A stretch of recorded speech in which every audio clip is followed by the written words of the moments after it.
So, when you hear the name Viktor Frankl, you probably think of one thing, right? This incredible, almost superhuman resilience in the face of just unimaginable suffering. His story has become a real cornerstone for how we think about meaning and purpose. And the numbers, they really speak for themselves. His book, Man's Search for Meaning, has sold over 10 million copies all over the world. I mean, it's been translated into dozens of languages, making it this global phenomenon. Frankl himself called it a long seller, a bestseller that just never stops selling. And this idea right here, this is the heart of it. The idea that even when everything, and I mean everything, is taken from you, you still have the ultimate freedom to choose your response. It's an incredibly powerful and honestly a deeply comforting message that has inspired millions of people. But here's the thing. Is that the whole story? Behind this inspirational icon, there's a much more complex person, a man whose life wasn't just a perfect example of his philosophy, but a really tangled journey through the biggest crises of the 20th century. So, what happens when we decide to look a little closer? Okay, so the image we all have of Frankl is pretty straightforward, right? He's the celebrated Holocaust survivor who walks out of the horror of the concentration camps with this profound new theory that would go on to change countless lives. And at the core of it all is logotherapy. It's a simple idea, but it was revolutionary. Freud was all about our drive for pleasure. Adler was about the drive for power. Frankl came along and said, nope, you're both missing the point. Our deepest, most fundamental need as humans is the search for meaning. To really get where he was coming from, we've got to go back, way back, to pre-war Vienna. At the time, it was the intellectual capital of the world, and it was the birthplace of modern psychotherapy. And this is where Frankl's ambitious journey really kicks off. And this timeline, wow, it shows you right away this guy was no follower. He was a brilliant and very ambitious thinker from the get-go. He dives into Freud's work, then he becomes a student of Adler, but he just couldn't be contained.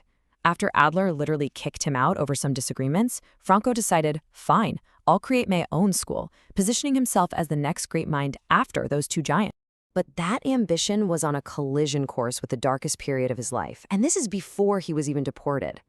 As the Nazis came to power and annexed Austria, Frankl, as a prominent Jewish doctor in Vienna, found himself trying to navigate an increasingly dangerous world.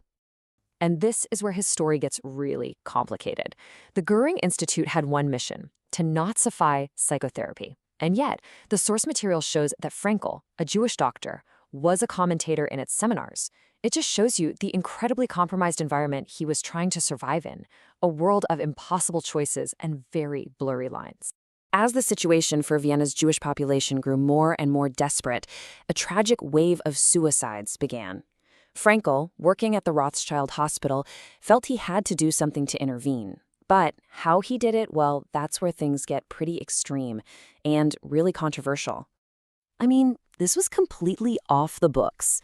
Frankl had no formal surgical training, but he started performing these experimental brain injections on patients who were practically on death's door from overdose. He was injecting amphetamines directly into a cavity in the brain, a super radical technique he basically just read about in some medical journals. So how did Frankl justify this? Well, this was his own defense. He basically argued that if a life could be saved, it was a doctor's duty to try absolutely anything. You can almost hear the defensiveness in that, right? The immense moral weight of the actions he was taking. But then you get this piece of information and it just stops you in your tracks. Frankl himself said that Nazi officials were actually encouraging him to publish his research. Why? Because they hoped his techniques for reviving overdose patients could be used on soldiers in battle. His work to save Jewish lives was happening with the support of the very regime that wanted to destroy them. In 1942, Frankl and his family were deported. His experiences in the camps would, of course, become the foundation for Man's Search for Meaning.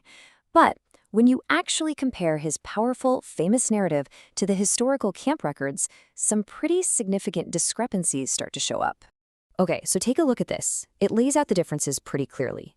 While his book really gives you the impression he was a long-term prisoner at Auschwitz, records show he was only there for a few days before being transferred. He spent most of his time at the Riesenstadt and 2 subcamps of Dachau. And his claim that the real extermination happened in smaller camps is also something historians now know isn't accurate. Now, this doesn't take away from his suffering, not at all, but it definitely complicates the story he told. So, how do we make sense of this? Well, maybe the best guide is another famous survivor, Primo Levi. Livy came up with this concept he called the gray zone. He argued that the brutal reality of the camps degraded everyone, blurring the lines between victim and collaborator. Survival often meant making impossible choices that can shape your memory and your story in ways that are really hard for us to judge from the outside. After the war, Frankl's life kind of splits in two. He becomes this celebrated hero around the world, especially in America. But his role back home in his native Austria was, well, it was a lot more complicated and a lot more controversial. It's like there were two different Viktor Frankls after the war. In America, he was the voice of hope, resilience, a true moral guide. But back in Austria, he became a key figure in a national project of reconciliation that often meant deliberately downplaying Austria's own enthusiastic role in the crimes of the Third Reich. And his actions really backed this up. He argued strongly against the idea of collective guilt for the Austrian people. He testified on behalf of his former mentor, who had been a member of the Nazi Party. He even accepted an honorary citizenship nomination from the far-right Freedom Party.